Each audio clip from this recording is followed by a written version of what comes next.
guys, welcome again guys. So etong gagawin natin ngayon, medyo naubos na yung powder ink natin, powder natin o yung toner. Ngayon gagawa tayo ng shortcut para hindi na babaklasin tong gilid tsaka ito, kasi minsan yung distance na ito masailan, yung may mga clearance to pag konting clearance niyan, didilim, liliwanag. So ang gagawin natin, shortcut para napakadali. Bubutasan natin dito sa ibabaw, ilinisin natin, then magsasalin tayo ng toner. Ganun lang kasimple. Tapos medyo bubugahan na lang natin yung labas kung medyo madumi-dumi pa. So ito, hindi ko pa nagagawa. Titignan ko lang kung pwede dito sa hot air. Tutusukin ko na lang. Pero nung sa isang printer ko, meron akong ganitong bilog, yung sa kortina, ininit ko sa kalan. Yan dito. Ito naman kasi laki. Titignan ko itong hot air kasi nung dati wala pa akong hot air Tingnan natin kung uubra. Ito nga pala guys, ang ano ko na ito.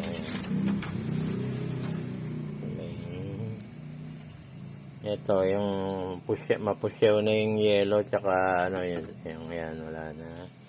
And then itong pinatungan ko, yan.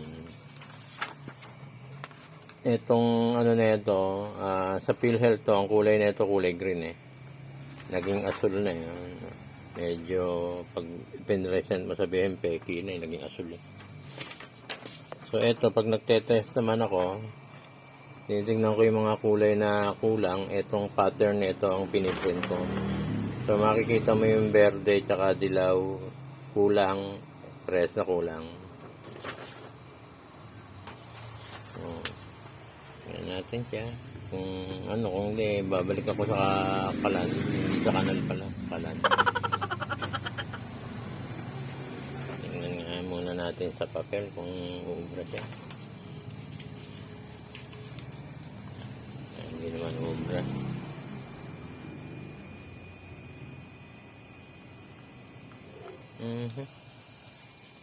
Masusunog lang. Pero ito, pag mainit siguro, pwede nang i-ganon-ganon. Ito, patayin natin. Kailangan walang hangin. Natin.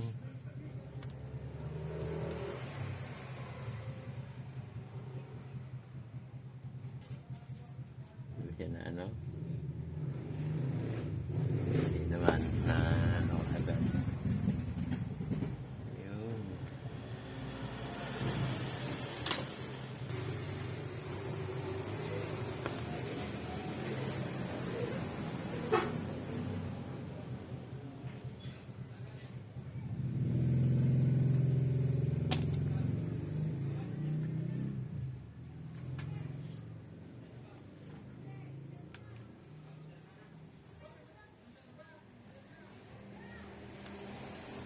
Bumaon, baka biglang bumaon dahan-dahan lang pala yun.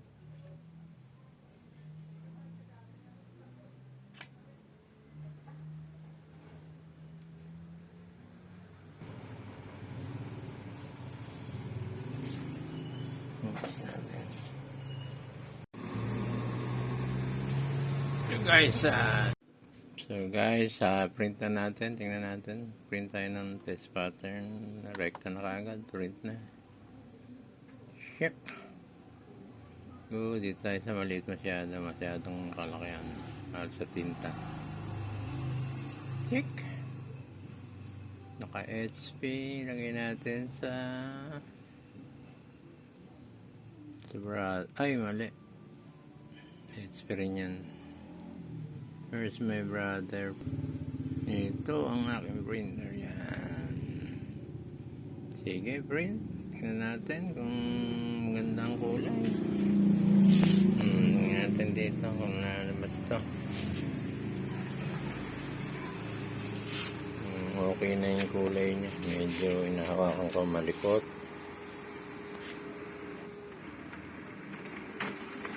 natin ang print out kung okay na yung dilaw.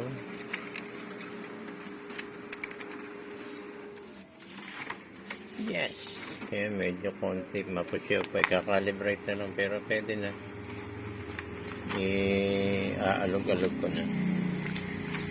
Taro na siya dito sa ayan, medyo dilaw na siya. Ito medyo blue, green, magenta, red. Okay na siya. Okay guys, hindi sa kakalibrate. Please subscribe na lang and hit the notification bell. Thank you.